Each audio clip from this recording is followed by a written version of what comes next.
The reason machine learning is so big these days is because of its massive potential.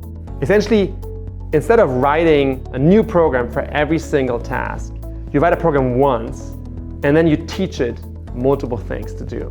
AI is not yet at a stage where you can use them without understanding anything. It's not that simple. There are many courses that teach AI. A lot of them only teach you how to use code that you download from the internet. And typically, that's not enough. This course explains essentially how these algorithms work, but not only how to use them, but also really in detail, like what the underlying principles are. And so this course really gives you the foundations.